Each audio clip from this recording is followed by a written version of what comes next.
Jérémie, chapitre 4. Si tu reviens à moi, dit l'Éternel, si tu ôtes tes abominations de devant moi, tu ne seras plus errant. Si tu jures, l'Éternel est vivant, avec vérité, avec droiture et avec justice, alors les nations seront bénies en lui et se glorifieront en lui. Car ainsi parle l'Éternel aux hommes de Juda et de Jérusalem. Défrichez-vous un champ nouveau, et ne semez pas parmi les épines. Circoncisez-vous pour l'Éternel, circoncisez vos cœurs, hommes de Juda et habitants de Jérusalem, de peur que ma colère n'éclate comme un feu et ne s'enflamme sans qu'on puisse l'éteindre à cause de la méchanceté de vos actions. Annoncez en Juda, publiez à Jérusalem et dites, sonnez de la trompette dans le pays, criez à pleine voix et dites, rassemblez-vous et allons dans les villes fortes. Élevez une bannière vers Sion, fuyez, ne vous arrêtez pas, car je fais venir du septentrion le malheur et un grand désastre. Le lion s'élance de son taillis, le destructeur des nations est en marche, il a quitté son lieu pour ravager ton pays. Tes villes seront ruinées, il n'y aura plus d'habitants.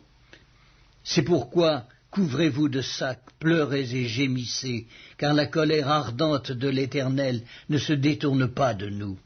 En ce jour-là, dit l'Éternel, le roi et les chefs perdront courage, les sacrificateurs seront étonnés et les prophètes stupéfaits. Je dis, ah, Seigneur éternel, tu as donc trompé ce peuple et Jérusalem en disant « Vous aurez la paix » et cependant l'épée menace leur vie. En ce temps-là, il sera dit à ce peuple et à Jérusalem « Un vent brûlant souffle des lieux élevés du désert sur le chemin de la fille de mon peuple, non pour vanner ni pour nettoyer le grain, c'est un vent impétueux qui vient de là jusqu'à moi. Maintenant, je prononcerai leur sentence. Voici, le destructeur s'avance comme les nuées. Ses chars sont comme un tourbillon, ses chevaux sont plus légers que les aigles. Malheur à nous, car nous sommes détruits. Purifie ton cœur du mal, Jérusalem, afin que tu sois sauvé. Jusque à quand garderas-tu dans ton cœur tes pensées iniques? Car une voix qui part dedans annonce la calamité, et la publie depuis la montagne d'Éphraïm.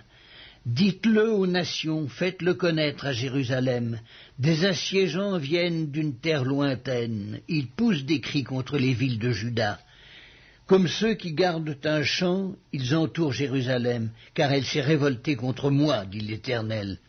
C'est là le produit de tes voix et de tes actions, c'est là le produit de ta méchanceté. Certes, cela est amer, cela pénètre jusqu'à ton cœur. Mes entrailles, je souffre au-dedans de mon cœur, le cœur me bat, je ne puis me taire, car tu entends, mon âme, le son de la trompette, le cri de guerre, on annonce ruine sur ruine, car tout le pays est ravagé, mes tentes sont ravagées tout à coup, mes pavillons en un instant.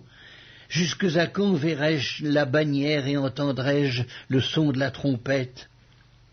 Certainement mon peuple est fou, il ne me connaît pas. Ce sont des enfants insensés, dépourvus d'intelligence. Ils sont habiles pour faire le mal, mais ils ne savent pas faire le bien. Je regarde la terre, et voici, elle est informe et vide. Les cieux et leur lumière a disparu. Je regarde les montagnes, et voici, elles sont ébranlées. Et toutes les collines chancellent. Je regarde, et voici, il n'y a point d'homme, et tous les oiseaux des cieux ont pris la fuite. Je regarde, et voici, le Carmel est un désert, et toutes ses villes sont détruites devant l'Éternel, devant son ardente colère. Car ainsi parle l'Éternel, tout le pays sera dévasté, mais je ne ferai pas une entière destruction. À cause de cela, le pays est en deuil, et les cieux, en haut, sont obscurcis.